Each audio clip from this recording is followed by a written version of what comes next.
창세기 3장 15절에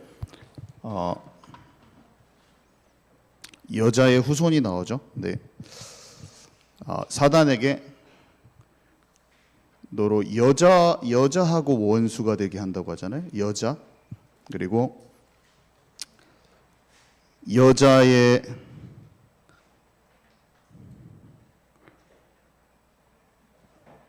네 후손이 여자의 후손과 원수가 된다고 그랬잖아요. 그리고 여자의 후손이 네 머리를 상하게 한다고 그랬고. 그 여자가 또 계시록 12장에 나오죠. 이 여자가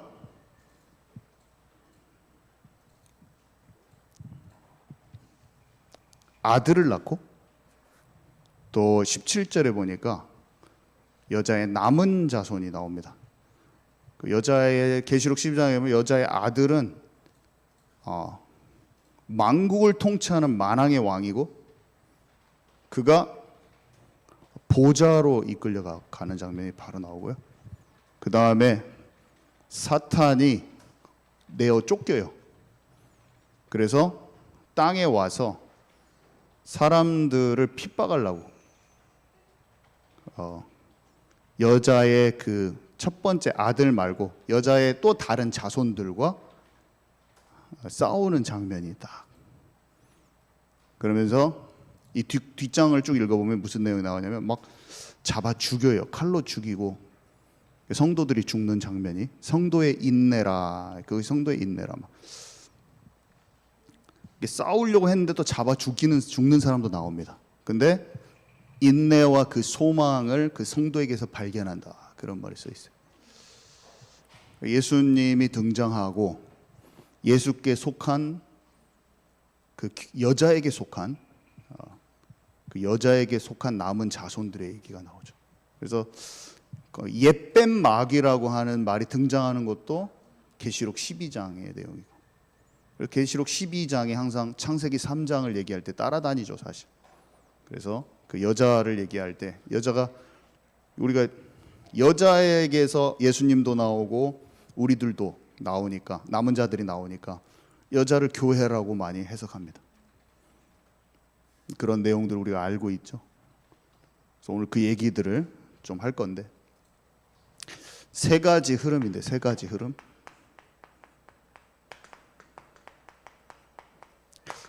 만약 여기 계시는 부모님, 교사, 또 어린 친구들이 성경을 통해서 세계 역사를 통해서 언약을 알 수 있고 흑암의 역사를 볼 수 있고 하나님의 일을 체험했던, 하나님 나라를 경험하고 하나님 나라의 일을 체험했던 사람들의 스토리가 나의 스토리가 돼버리면 끝나요. 살아계신 하나님이 우리에게 언약을 주셨거든요. 자, 언약의 흐름을 알아야 돼요. 일단은 이 언약의 흐름은 지금 목사님은 오후 예배 통해서 계속 하나씩 해주고 계세요. 관심 있으신 분들은 이번 주에도 피제사 얘기해 주셨는데, 관심 있는 부분은 언약의 흐름을 계속 목사님이 매주마다 해주시기로 마음 먹으셨구나라는 걸 눈치챌 수도 있어요. 관심 있으면 언제든지 우리에게 다가오고 있어요. 지금 그게 우리 귀에 계속 흘러가고 있어요. 말씀. 언약의 흐름을 보는 것이 딱 열려져 버려야 돼요. 두 번째, 흑암의 흐름 딱 보여줘야 돼요. 그리고 남은 자의 흐름이 딱 보여져. 이것을 부모와 교사가 먼저 관통을 딱 해버린 다음에, 관통이 되면 뼈대가 잡히거든요. 뼈대. 항상 뭐를 파 들어가기 전에 뼈대를 세워버려야 돼요. 뭔 학문을 갖다가 파고 들어갈 때도 뭐 건축학을 배운다 그러면 건축학의 개요책이 있거든요. 항상 개론책이 있어요. 개론책을 보면 뼈대가 써 있어요. 무슨 내용인지 구체적인 것은 막 건축 구조도 있고 건축 뭐 여러 가지 있을 거 아닐까요? 그죠? 설계도 있고 구조도 있고 뭐 여러 가지 분야가 있는데 설비도 있고 여러 가지 있는데 개론책에는 그 세부적인 내용을 안 말해주고 건축은 이런 게 있어요라고 하면서 막 뼈대를 알려줘요. 복음도 마찬가지예요. 언약의 흐름에 뼈대를 우리가 딱 몇 가지 알고 있는 상태에서 깊이 찾아 들어가야 돼. 뼈대를 탁 세워놓고 가지를 쳐나가면서 싹 알아야 되는 거예요. 근데 우리가 성경을 통해서 최고로 잘 알아야 될 부분은 언약의 딱 뼈대, 흐름의 뼈대를 딱 잡아버려야 돼요. 그 다음에 그것을 파고 들어가야 되는데 교사와 부모가 먼저 그 뼈대를 내 것으로 딱 만들어야 돼요. 거기서 끄집어내가지고 설명해 줄 수가 있어요. 전체 큰 가지, 나무의 가지를 보고 쫙 설명해 줄 수 있어야 된다니까요. 언약의 흐름은 이스라엘의 역사가 지금 기록되어 있는 것처럼 보이잖아요. 성경에는 이스라엘의 역사가 실제로 기록되어 있어요.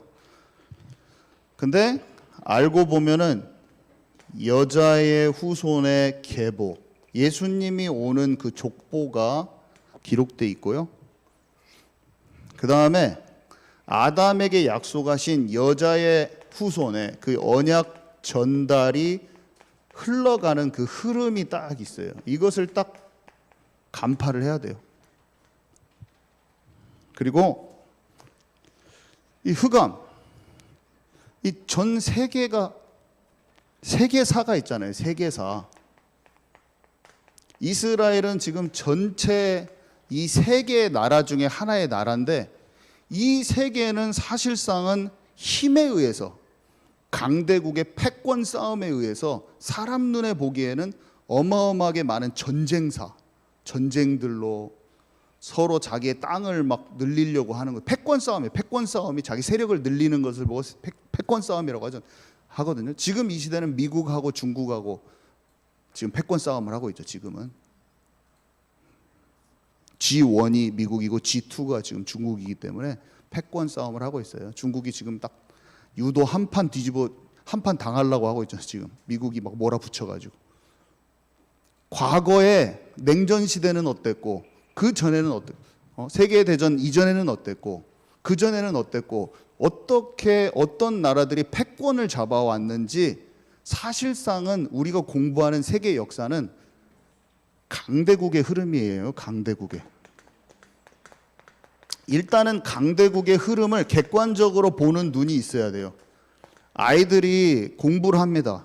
중고등학교 때부터 본격적으로 이제 세계의 흐름을 보고 느끼게 돼 있어요. 근데 이 세계의 흐름에는 강한 자 중심으로 기록되어 있기 때문에 세상에서 뭐 나폴레옹 전쟁에 승리한 사람을 히어로로 만들어 놨어요. 영웅으로 만들어 놓고 그들을 위인전 위대한 인간이다 해가지고 위인전에만 이렇게 들어와 있어요. 그 사람들. 그래서 빌 게이츠가 이 시대의 위인이야. 유재석도 위인이고 만화 위인전 보면 유재석이 위인인 거예요. 사람이 보기에 이름이 날리고 명성이 있으면 위인인 거예요. 그래서 아이들이 본받아야 될 훌륭한 대상으로 돼 있다니까요. 영적인 세계와 전혀 상관없이 사람들의 기준으로 강한 자 중심, 강대국 중심으로 모든 것이 쓰여져 있어요. 그래서 우리는 책을 영적인 분별력이 없이 읽으면 내 마음속에 그 꿈을 품게 돼요. 세상에 말하는 기준으로 꿈을 아이들이 갖게 돼요. 그러면 다 병들어 버리는 거예요. 시작부터. 배후의 역사는 사단이 전달하는 흐름을 봐야 돼요. 사단이 전달하는 흐름. 사단이 전달하고자, 사탄이가 전달하고자 하는 그 흐름을 우리가 봐야 되고, 우상 숭배와 우상 신전으로 점철되어 있는 세계의 역사를 보는 눈이 활짝 열려야 돼요. 그리고 성경에는 또 남은 자들이 있죠. 남은 자는 살아계신 하나님을 체험하고 하나님의 나라와 하나님 나라의 그 일, 하나님이 움직이시는 하나님의 역사를 체험한 사람들의 스토리가 또 기록이 되어 있어요. 그래서 하나님의 사람들의 이야기, 스토리를 확인해서 그 사람의 이야기입니다. 다윗의 이야기, 다니엘의 이야기, 요셉의 이야기. 세상에 우리가 막 참고할 위인전을 참고하지만 그 사람들은 기도의 사람들은 아니에요. 자기의 힘으로 일궈낸 사람들이지.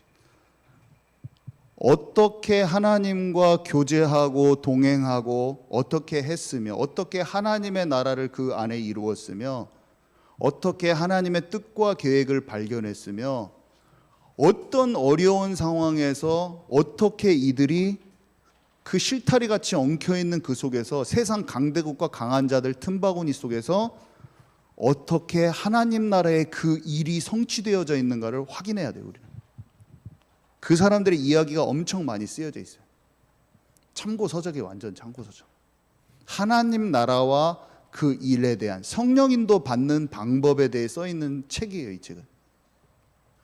그것을 발견해서 그것을 서로 얘기해야 돼요. 그걸 끝내버려야 돼요. 그거를 고등학교 전까지 끝내야 돼요. 우리가 해야 될 건 그거예요.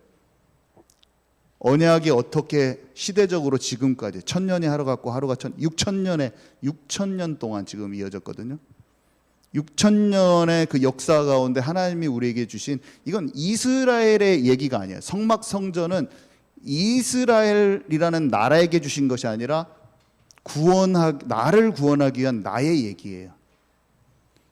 이스라엘 백성의 40년 광야 이야기가 마지막 때 성도를 위해서 내가 기록해놨다고 써 있어요. 고린도전서 10장에. 성경이 이스라엘의 역사가 아니라 오늘 구원받은 사람, 구원을 위해서, 구원받을 사람을 위해서 쓰여진 얘기, 나의 이야기. 나를 위해서 하나님께서 친히 백성들을 인도하시고 실제로 기록해 놓으신 하나님의 나를 위해서 써놓으신 글이라니까요. 이거를 알고 봐야 됩니다. 솔로몬, 다윗, 이 사람들이 먼 사람들이 아니라 이스라엘 저 이방 나라 저 외국인이 아니라 우리에게 하나님의 말씀을 전달하기 위해서 하나님께서 통로로 사용하신, 도구로 사용하신 중요한 사람들이고, 우리가 천국 가면 만납니다. 그 사람들 우리랑 형제예요. 그 사람들도 하나님 안에서 형제예요. 자, 그래서 여자의 후손의 약속을 아담에게 주셨잖아요. 여자의 후손이 이제 원시 복음, 가장 먼저 주신 약속이었죠. 하나님께서 분명히 여자의 후손 메시아 그리스도를 보내셔요. 그리스도. 노아가 홍수 심판에 그냥 살아남은 게 아니에요. 하나님께서는 심판하는 과정 속에서도 여자의 후손의 약속을 잊지 않으셨어요. 아브라함이 누구의 계보입니까? 노아의 아들 중에 셈의. 노아는 아들이 함, 야벳, 셈 이렇게 있었거든요. 근데 함은 그 자손의 이름들을 가나안, 구스 뭐 여러 가지 그 아들들이 있거든요. 그 아들들의 이름과 지역을 찾아보면 아프리카 쪽에 거주했어요. 실제로 그 사람들이 실제로 멀리 안 갔어요. 가나안 땅에 거주했던 가나안은 함의 넷째 아들이었어요. 근데 여러분 잘 아시지만 함이 저주를 받아요. 노아가 예언해 줍니다. 앞으로 장차 어떻게 될지. 근데 그 노아가 술 취해서 누워 있을 때 그 하체를 본 사건이 있잖아요. 그 아들 함과 관련돼서. 그래서 그 일로 말미암아서 함이 성적으로 잘못된 부분이 있었어요. 함이 아버지의 아래쪽을 유심히 관찰했다 이렇게 돼 있는데, 그게 동성연애 코드하고 관련이 있는 것으로 성적인 어떤 충동적인 것이 있는 그것이 있습니다. 그래서 사실은 가나안 족속들, 가나안의 일곱 족속 있잖아요. 가나안 족속들이 음란이 끝판왕이에요. 동성연애, 근친상간 기본이고, 수간, 동물하고 완전히 음란의 끝으로 갑니다. 돌아올 수가 없어요. 참 신기한 거는 이 사람들의 몇 대 안 지나가서 노아의 그 자손들이 아브라함 쪽 셈의 손자 셈 족속이 함 족속의 가나안 족속을 다 죽이게 되잖아요. 그죠? 언약을 놓친 게 그렇게 무서운 거예요. 여러분, 우리 한 집에서 언약 붙잡은 사람과 언약을 놓친 사람으로 나눠지잖아요. 우리 한 집에서 우리 자매가 있어요. 근데 정말로 한 사람은 언약의 길에 설 수 있고 한 사람은 완전히 다른 가인과 아벨처럼 갈 수 있습니다. 우리 쌍둥이가 있잖아요. 성경에는 쌍둥이가 많이 나와요. 야곱과 에서. 쌍둥이인데 한 사람은 언약의 길을 가고 한 사람은 재앙의 길, 멸망의 길을 가버리는 거예요. 저는 우리 자녀가 아직 장성하지 않았지만 만약에 한 명이 멸망의 길을 간다고 생각했을 때 저를 지옥에 보내서라도 하나님 진짜 이 아이를 언약 백성으로 삼아주셨으면 좋겠다는 기도를 할 것 같아요. 제가 피눈물을 흘리면서 할 것 같은데 그 생각을 제가 하는데 하나님이 그런 마음을 주시더라고요. 그게 내가 이 온 세상을 보고 있는 마음이다. 네가 그 마음으로 언약을 전달해라. 모든 사람에게 그 마음으로, 네가 네 자녀를 보는 그 마음으로 모든 사람에게 언약을 전달해라고 몇 번이나 말씀해요. 내가 우리 자녀를 생각하고 있을 때 내가 그것을 너를 보는 마음이야, 온 세상을 보는 마음이야라고 엄청, 내가 이스라엘을 보는 마음이야, 막 그런 마음을 엄청 많이 저한테 말씀하셨어요. 우리 내 자녀만 중요한 게 아니다. 모든 사람이 같은 하나님의 자녀라니까요. 하나님은 모든 사람이 다 살기를 원하세요. 우리는 진짜 기도해야 돼. 진짜 기도하고 진짜 생명을 살리고 교회를 사람이 하는 거 아니에요. 목사를 위해서 하는 거 아니에요. 그리스도를 진짜 알고 언약을 진짜 아는 교회가 너무 소중해요. 우리는 이 시대에 언약이 진짜로 소중히 여겨지는 교회를 함께 세우십시다. 네. 그래서 이 셈의 자손 중에 아브라함이 나오는 거예요. 그 아브라함에게 하나님이 창세기 15장 또 그 이후에 아들 대신 수양으로 약속을 해주십니다. 그 자리가 모리아 산이요, 그 자리가 성전산이요, 그 자리가 예루살렘이에요. 그 자리가 예루살렘이에요.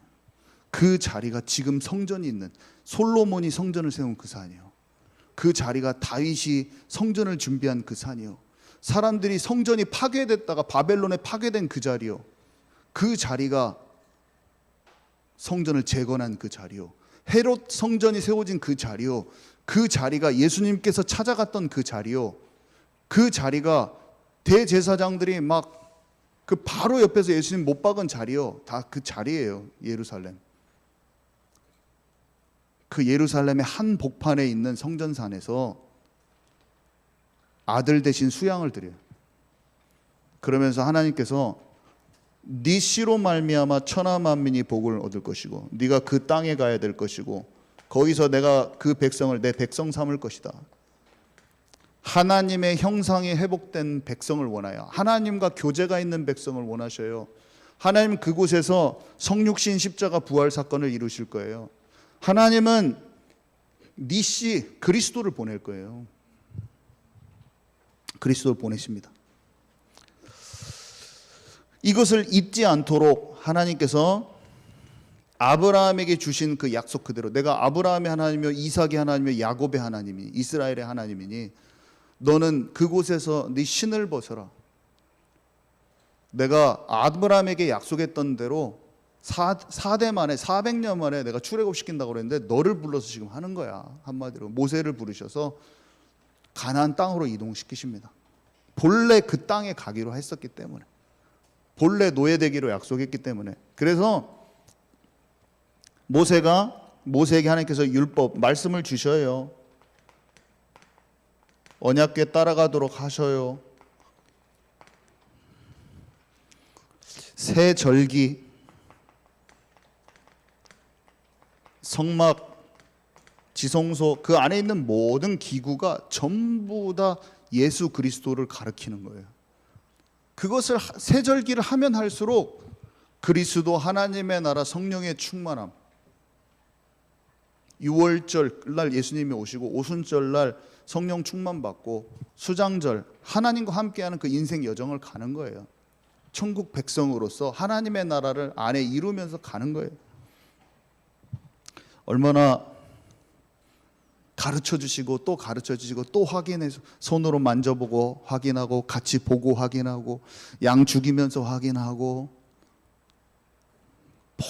모든 것을 통해서 그리스도를 뜯어보도록, 언약을 놓치지 않도록 여러 가지 장치로 절기로 지켜라.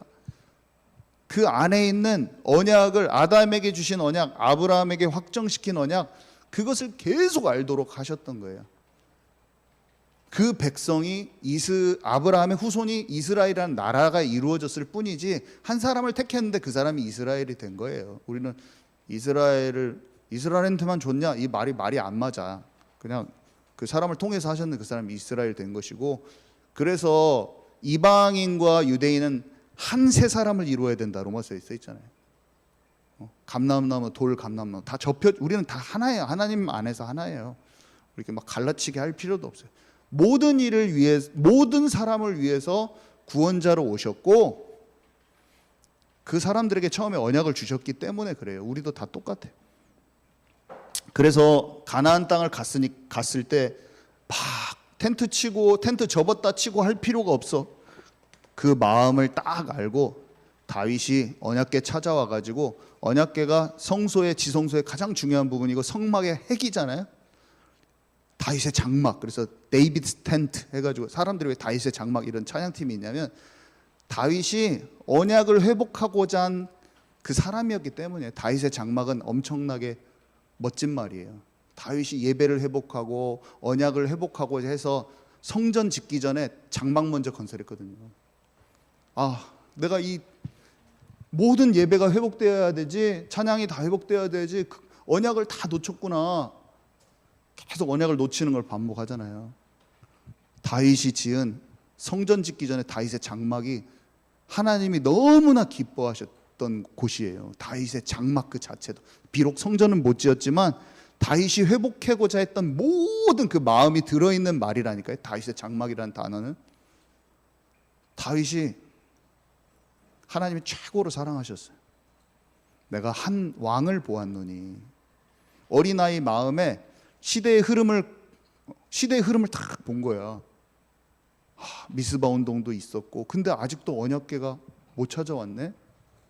아직 이게 회복이 안 된 부분이 많구나. 가나안 땅 정복한다고 하셨는데 아직 저 여부수 족속이 시온산성 차지하고 있네. 분명히 하나님의 말씀을 듣기로는 이런 게 아직 남아 있구나.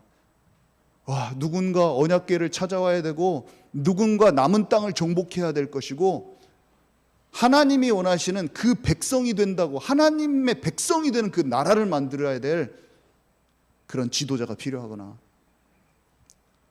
내가 한 왕을 보았다. 어린아이인데 그 마음의 중심과 그 마음, 하나님의 마음을 아는 것만큼은 왕으로 세워도 손색이 없는 거예요. 하나님이 내가 이 아이를 내가 왕으로 삼아야겠다. 다윗은 마음이 너무나 좋아요. 왕이 됐는데, 목자인데도 자기가 목자의 양떼를, 근데 주님이 나의 목자십니다. 주님이 나의 목자셔요. 제가 어린 양들 같아요. 자기가 왕이 됐는데 주님이 왕이십니다. 주님이 나의 왕이십니다. 다윗이 이렇게 고백해 버려요. 놀라운 사람이죠. 주님이 나의 요새시오. 요새를 점령했는데 주님이 나의 요새시오. 최고의 산성이요. 저기 노루가 막 사슴이 뛰어요. 그걸 보니까 하나님, 사슴이 뛰는 통통통통, 동물의 왕국 보면 사슴이 통통, 하나님 통통 뛰는 그 마음이 제가 주님과 함께 할 때 기뻐하는 마음 같아요. 막 써놨어요. 수 양들이 절벽에 탁 서가지고 양들이 막 진짜 떨어지지 않고 절벽에, 깎아지는 절벽에 서거든요. 얘네들 습성이 그래. 그 서 있는 걸 보고는 주님, 제가 주님 앞에 제가 저렇게 어려운 가정 속에서도 주님을 딱 의지하고 서 있는 게 저 같아요. 뭐 그런 시를 써요. 이 사람 놀라운 사람이야. 망대도 마찬가지. 여호와가 나의 망대십니다. 나의 피난처시고 나의 보호처시고 주님이 나의 피난처십니다. 주의 지팡이와 막대기가 나를 지금 보호하고 있어요. 이 다윗의 시죠. 다윗의 시는 놀라운 겁니다. 하나님을 사랑하기 때문에 사람들은 세상의 흐름들을 끌적거려서 대중가요 만들고 자기가 노래하고 자기가 표현하고 싶은 것은 모두 다 하나님이야. 이 사람은 하나님이 자기에게 주신 것. 인간은 그렇게 될 때 진정한 만족감이 있어요. 사실은 내 마음속에서 진정으로 흥얼거릴 수 있는 노래가 하나님을 향한 그 마음의 고백이 될 때 인간은 진정한 만족감이 있다니까요. 우리는 하나님 앞에 그런 노래를 고백할 수 있는 사람들이 되어야 돼요. 그럼 마음이 심령이 다 살아나 버려요. 그래서 돌아다니는 광야길에서 접었다 폈다가 이동하는 게 아니라 이제 그것이 그냥 한 장소에 있어도 돼요. 그러니까 다윗이 언약궤가 저기 장막에 있는 게 마음이 아파요. 하나님 그러시죠. 성전 짓기로 결정하니까 네가 백향목으로 내 집을 짓겠다고 하냐? 아무도 그렇게 안 했는데 네가 그렇게 하겠다고 하니? 내가 네 나라를 견고케 할 것이요 네 후대를 내가 책임지겠다. 저는 이 원리를 알고 있어요. 하나님이 사랑하시는 것을 내가 사랑하고 하나님이 귀하게 여기고 가치 있는 것을 가치 있게 여기고 그러면 하나님이 나의 모든 인생과 가정과 교회와 직장과 모든 것은 하나님이 책임지셔요. 여호와께서 전쟁은 여호와께 속한 것이고 하나님이 움직이셔요. 우리 힘으로 하면 책임지고 피로해요. 근데 여호와 하나님이 우리와 함께 하시면 하나님이 그걸 책임지신다니까. 우리 후대를 위해서 내가 너무 머리 쓸 필요 없어요. 내가 하나님을 향하여 언약을 소중히 여기고 복음을 소중히 여기고 교회를 소중히 여기고 뭔가 안 풀리는 것 같을 때 하나님이 원하시는 그 자리에 있으면 하나님이 모든 일을 이루시는 거라니까요. 짐이 싹 없어져. 우리 안에 짐이 없어야 돼요. 마음의 짐을 탁 벗어버리기 바랍니다. 네. 그래서 성전을 건축했는데요. 성전을 건축했는데 언약을 놓치니까 성전이 파괴됐고 그 성전이 재건됐던 그 과정들이 있고 재건될 때 포로에서 3차 만에 돌아왔잖아요. 근데 참 이 안에도 하나님의 놀라운 섭리들이 있더라고요. 저는 예전에는 몰랐는데 에스더 같은 사람이 에스더의 얘기 뭐 이렇게 생뚱맞게 들어가 있지? 그 페르시아 왕 그쪽에 지금 포로 돼 있을 때예요. 다니엘보다 더 이후의 사람이에요. 근데 참 역사적으로 헤로도토스라는 역사가가 써놓은 성경 이해에 이제 실제 있었던 역사 그때 당시에 이런 걸 보니까 바벨론 그 나라들에서 2차로 귀환할 때 2차 귀환 직전에 에스더의 그런 사건들이 일어났더만요. 아니 강대국 왕이 나 우리 나라로 돌아가려니까 지원해 주시오 근다고 지원해 주지 않잖아요. 그죠? 근데 모르드게와 에스더가 그 나라에서 아주 중요한 사람이 돼 있었어요. 아닥사스다 1세라는 그 왕은 사실상 바로 에스더 이후에 바로 다음 때 왕이더라고요. 와스디하고도 관련 있는 인물이고 그 왕 에스더와 함께했던 그 왕하고 너무나 직접적으로 관련 있는 왕이에요. 그래서 많은 후대의 사람들이 다 알고 있더라고요. 에스더의 그 사건은 2차 포로에서 2차 회복하는 데 있어서 하나님의 주권과 섭리가 굉장히 많이 개입된 사건이었다. 그냥 이스라엘 백성들이 살아나는 그런 수준이 아니라 하나님께서 바벨론 포로에서 돌아오게 하는데 결정적인 역할을 한 것이다 라고 많은 사람들이 평가를 하고 있더라고요. 참 신기하더라고요. 신기해 그런 것들이. 하나님은 예수 그리스도를 보내신다는 그 약속이 끝나지 않은 상태에서 합력하여 선을 이루시는 하나님께서는 우리도 모르는 것, 우리는 이해 못하지만 하나님의 주권과 섭리 가운데 일어나는 일이 많다는 것을 알아야 돼요. 우리 인생을 통해서 하나님 하실 일, 우리 교회를 통해서 하실 일, 여러 가지 속에서 나는 이해하지 못하지만 하나님이 움직이고 계셔요. 지금도. 우리는 확실히 그걸 믿어야 합니다. 그래서 이렇게 성전이 재건돼서 헤롯 성전으로 또 커졌을 때 예수님이 언약을 놓친 것을 보시고 예수님을 못 알아봤을 때 성전 청소를 하셨죠. 예수님이.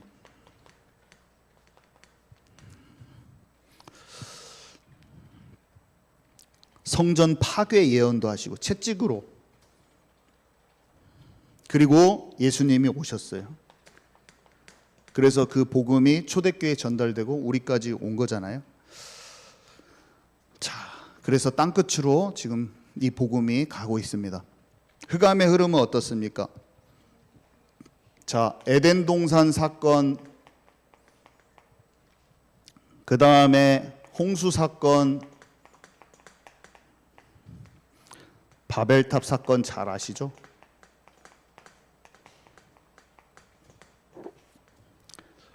옛뱀 마귀에게 의해서 아담이 속고 사람들이 많아졌어요. 먹고 마시고 시집가고 장가들고 하나님만 없이 네피림에 영향받고 세상 중심으로 가고 있을 때 홍수 심판이 임했잖아요. 그래서 아까 말했듯이 노아의 가족을 중심으로 노아의 가족 중심으로 다시 시작했어요. 전 세계가 노아 가족으로 다시 시작했어요. 다시. 그래서 결국에 전 인류는 함의 자손이거나 야벳의 자손이거나 셈의 자손이에요. 근데 아까 말한 대로 야벳은 성경에 보면 야벳이 그 옆에 있는 섬들과 해변가에 거주했다고 하는데 야벳 자손들의 이름과 그 지역을 분석해 보면 지중해 쪽 유럽하고 인도양 그쪽으로 다 갑니다. 그래서 유럽 민족들과 인도양 이쪽을 야벳의 족속이라고 보통 일반적인 신학자들 생각하고 대부분 똑같이 생각해요. 똑같이. 그리고 셈의 족속들이 아브라함과 또 최근에는 동쪽 산들로 이동했다라고 기록되어 있거든요. 스발 쪽으로 움직였다 이런 말이 있어가지고 동쪽으로 인도된 황인종과 연결되어 있다고 많은 사람들이 얘기합니다. 그래서 함과 야벳과 셈인데요. 이제 이 흑암의 흐름에는 굉장히 누구하고 관련이 되어 있냐? 함의 자손, 노아의 증손자인 니므롯과 굉장히 관련이 있어요. 바벨탑을 지은 바벨론이잖아요.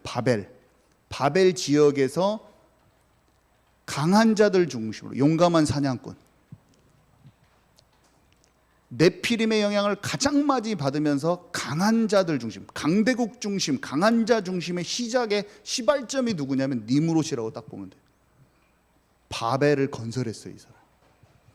그러면서 안 좋은 바알신과 아세라신의 그 신비 종교의 원조격이 된 사람이에요. 이 사람이 본래 거슬러 올라가면 니므롯이 바알이라고 다 평가해요, 사람들이. 바알신의 원조가 니므롯이. 아세라의 원조가 니므롯의 아내였던 세미라미스라고 다 얘기해요. 이거는 그냥 역사책에서 얘기하는 겁니다. 제가 말하는 게 아니고 인터넷 치면 다 나와요. 자, 세상 모든 우상 종교의 뿌리가 돼버렸어요. 이 저주받은 그 영적인 어둠의 흐름 속에 들어가서 노아의 자녀였지만 함의 자손인 노아, 함의 아들 구스, 그 다음에 니므롯이거든요.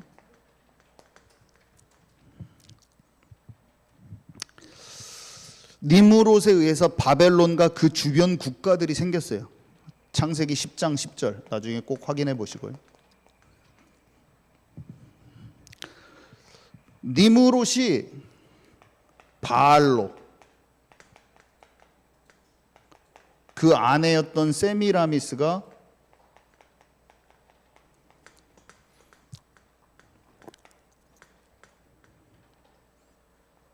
이 세미라미스가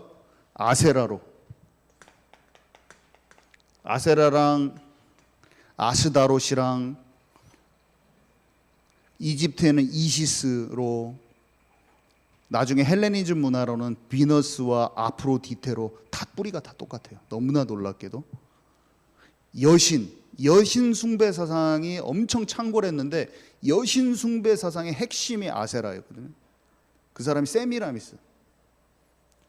이집트에서는 이시스와 호루스로, 그 아들이 담무스인데, 이것은 우리가 그 황금 송아지 있잖아요. 금송아지가 이 아들. 찾아보면 나옵니다. 요즘에는 역사가 다 나오잖아요.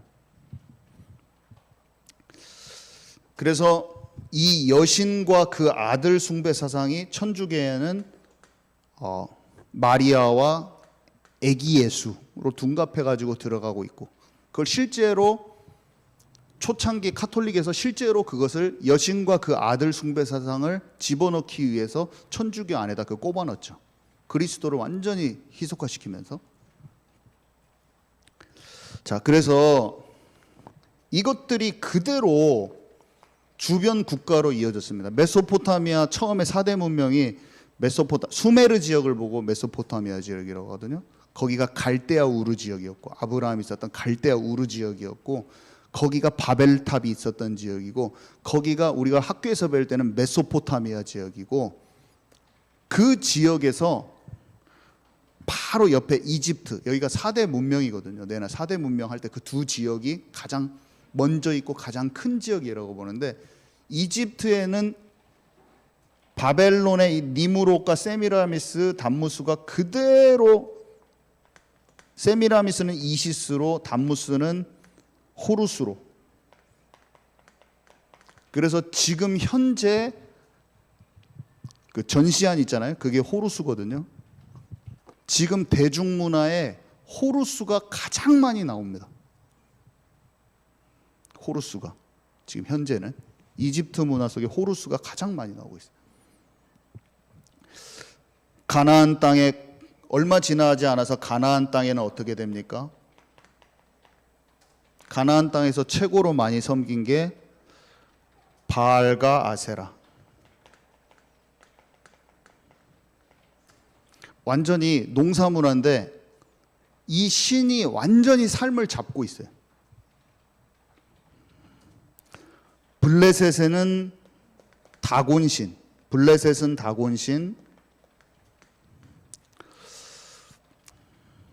그래서 다곤 신상 옆에다가 언약궤 놨다가 다곤식 무너지는 거, 그거 장면 기억나시죠? 모압은 그모스신,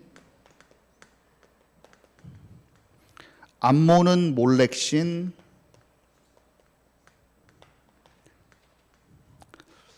아람은 림몬이라는 신을 섬겼어요. 림몬 신당에 가서 왕에게 절할 때 한 번만 봐주세요, 막 이 말 하는 장면 나오잖아요. 림몬 신당. 그 다음에 바벨론. 이제 바벨론이 중요한데, 바벨론에서는 마루둑이라고 하는 다리가 달린 뱀을 섬겼어요. 이게 성경 구절에 다 나옵니다. 모압 왕은 자기 왕 위를 이어 왕이 될 맏아들을 데려와서 성 위에서 번제를 드렸고요. 자기 아들을 이스라엘한테 이기려고 자기 아들을 인신제사 드리는 장면이 성경에 나오고요. 또 레위기에 보면은 너희는 암몬 사람들이 몰렉한테 자기 자녀를 몰렉한테 바치는데 자기 자녀에게 주는 그런 거 따라가지 말라고 그 말이 써 있어요. 그리고 솔로몬은 열왕기상 11장 4절에서 5절에 보면 솔로몬이 나이가 많을 때 그 여인들이 그의 마음을 돌려 다른 신들을 따르게 하였는데 왕의 마음이 그의 아버지 다윗의 마음과 같지 아니하여 그의 하나님 여호와 앞에 온전하지 못하였으니 이는 시돈 사람의 여신 아스다롯을 따르고 암몬 사람의 가증한 밀곰을 따름이라. 밀곰이 몰렉의 다른 이름인데, 그러니까 솔로몬이 두 가지를 섬겼는데 두 가지가 뭐냐면 아스다롯하고 여신하고 몰렉, 그 인신제사하는 신을 직접 섬겼어요. 하나님 대신에. 왜 그러냐? 주변에 그런 우상 문화가 창궐해가지고 있는 거예요. 그래서 이게 로마로, 그리스 로마로 다 연결되는 거예요. 천주교로도 다 연결되고. 아까도 말했지만 아세라 아스다롯이 다 비너스와 아프로디테라니까 똑같아요. 뿌리가 똑같아요.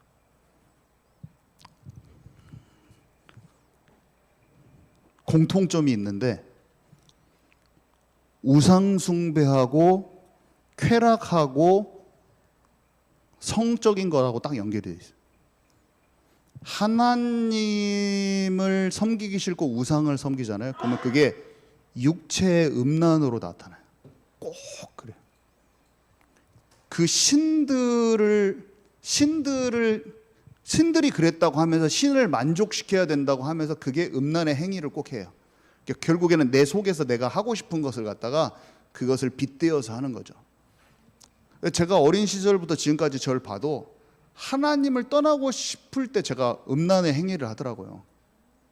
그래서 너무나 그게 감추고 싶고 다른 사람한테 말하고 싶지 않고 너무 괴로웠어요. 그랬는데 나중에 알게 됐어요. 모든 인간의 문제라는 걸 알았어요. 모든 사람이 똑같아요. 모든 사람이 육체의 음욕을 따라서 살면서 하나님을 대적하고 하나님과 반대 방향으로 가버립니다. 진짜 아주 밀접하게 연결되어 있어요. 그래서 우상 숭배를 벗어나서 여호와 하나님을 내 마음의 중심에 들면은 음란이 떠나가요. 그때만 이겨져요. 제가 보니까 딴 때는 안 이겨져. 결국 마약을 하고 음란을 하고 술 먹고 음란으로 가고 다 마약 맞고 집단으로 그러고 술 먹고 내 힘으로 안 되니까 딱 여는 거거든요. 다 열려고 가는 거예요. 그걸 취해요. 하나님을 마음에 두기 싫어하면 육신으로는 음란의 열매, 영적 음란이 우상숭배되거든요. 딱 두 개가 딱 연결돼 있어요. 전 역사를 봤을 땐 딱 나오고 이기는 오직 한 방법, 하나님과 함께하는 거예요. 이길 수 있습니다. 거기서 벗어나는 청년의 세대들이 일어나 버려야 돼요. 거기서 벗어나는 목사들이 일어나 버려야 돼요. 거기서 벗어나는 중직자들이 일어나 버려야 돼요. 일어날 수 있어요. 정말 많이 내부적으로는 죽어 있는데 이겨낼 수 있어요. 이길 수 있어요. 우리는 승리하는 교회가 돼요. 우리는 하나님이 기뻐하시는 영광스러운 교회가 돼야 돼요. 아멘이십니까? 영적 전쟁에서 승리하는 교회가 돼야 돼요. 우리 청년들은 다 이겨서 나오고 있습니다. 우리는 거짓말 하지 않죠. 보고해야 되는데 배터리가 나가버렸어요. 보고해. 근데 이게 별로 어렵지 않아요. 이게 바벨론이잖아요. 바벨론. 근데 출 바벨론 해버리는 거예요. 나와버리는 거예요. 이 세상 나라, 사실은 세상 나라처럼 보이는데 강대국의 흐름처럼 보이는데 사단의 흐름에서 나와버리는 거예요. 이집트, 이집트, 애굽 해버린 거예요. 동화되지 않아요. 영향받지 않아요. 아니, 요셉이 안 나왔잖아요. 출애굽 안 했잖아요. 모세는 출애굽했지만 요셉은 거기 살았잖아요. 영향받지 않고 동화되지 않고 거기를 정복하고 다스린 게 출애굽이라니까요. 우리가 여기에서 강대구니까 출미국 한다고 생각하면은 빨리 미국에서 안 살고 한국 가서 살아야겠다 막 그런 게 출미국이 아니라니까요. 이 세상 나라에 동화되어 있지 않고 사단의 나라에 안 살고 하나님의 나라에 속한 자가 돼버리는 것이 출세상 나라. 출세상 나라 해버려야 돼요. 출세상 나라, 노아가 출세상 나라 해버린 거예요.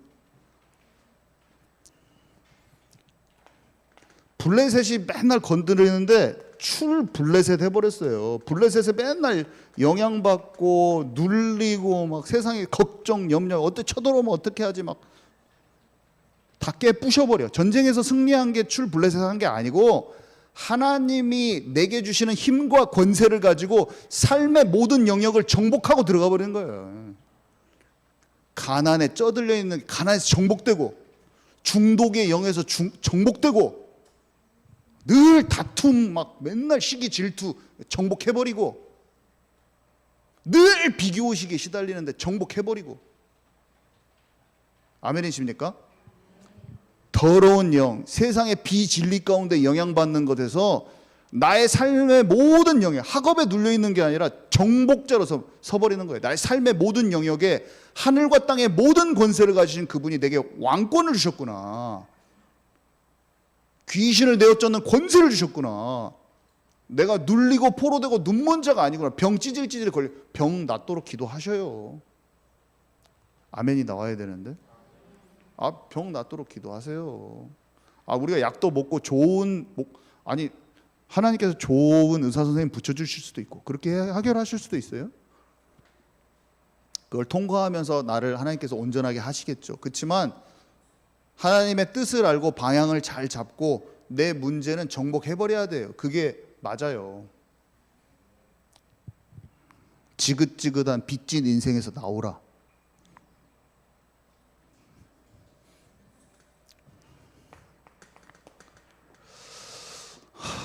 어디가 있습니까?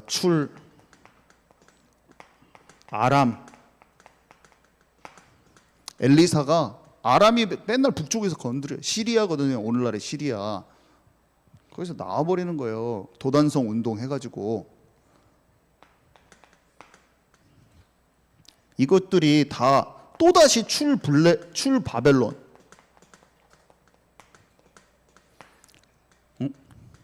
이사야가 출바벨론 지난주에 얘기했잖아요. 출바벨론 해야 될 것을 말했잖아요. 새 일을 행하실, 내가 사막에 강을 내고 바다에 길을 내는 하나님인 걸 너희가 알지 못하느냐. 너희는 이전 일을 기억지 말고 옛전 일을 생각지 말라. 내가 새 일을 행할 것이다. 내가 때가 되면 속히 이루리라. 하늘과 땅을 내가 진동시킬 것이다. 너희는 소망을 갖고 옛날 일만 생각하지 말고 지금 너희 시대에 그 장소에서 나의 새 일을 소망하라. 하나님의 일을 소망해야 돼요. 우리는 그것을 붙잡고 출로마 해버린 거예요. 바울과 바울 팀과 로마서 16장의 사람들과 베드로와 디모데와 실라와 이런 사람들이 출로마 해버린 거예요.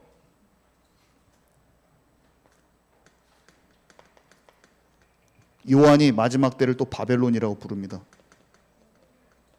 바벨론이라고 부를 수밖에 없죠. 여기서도 우리가 또 나와야 돼요. 바벨론을 다 출바벨론 했는데 사실은 그 다니엘이 꿈꾸잖아요.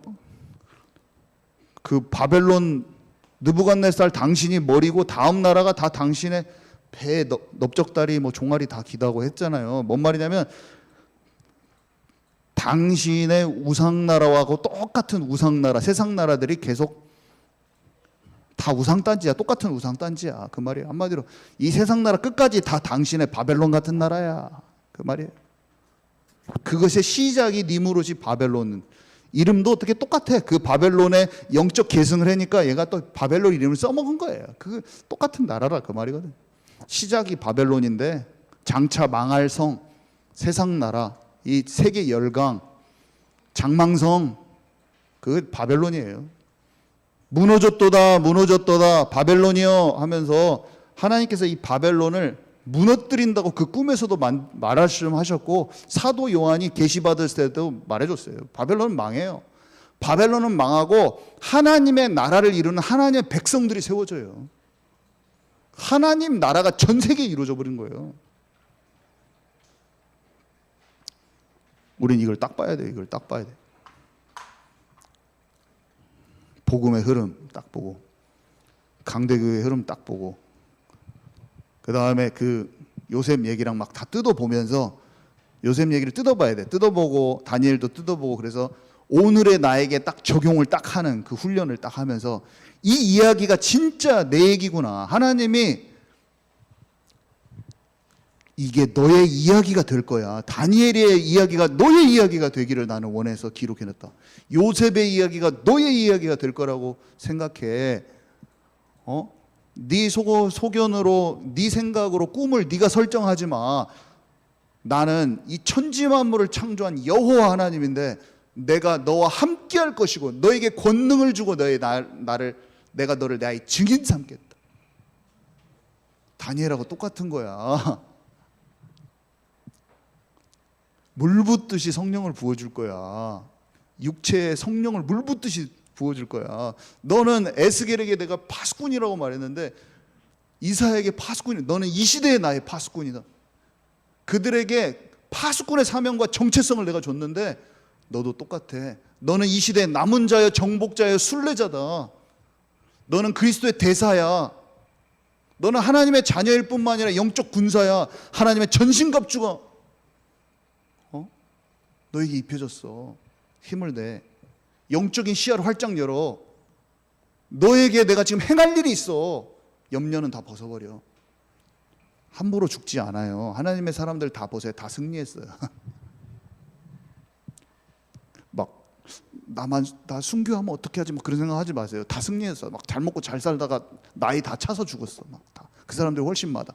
죽을 때 죽을 사람이 있어요. 아까 계시록에 순교 당할 사람이 있어요. 칼로 죽을 사람이 있고, 그것을 통해서 성도의 인내와 그게 보여질 사람들이 있다고 했어요. 그렇지만 나를 향해서 하나님 하실 일이 있는데 내가 그 전부터 나의 계획을 내가 막 쪼그라들어가서 할 필요 없어요. 하나님께 질문하시기 바랍니다.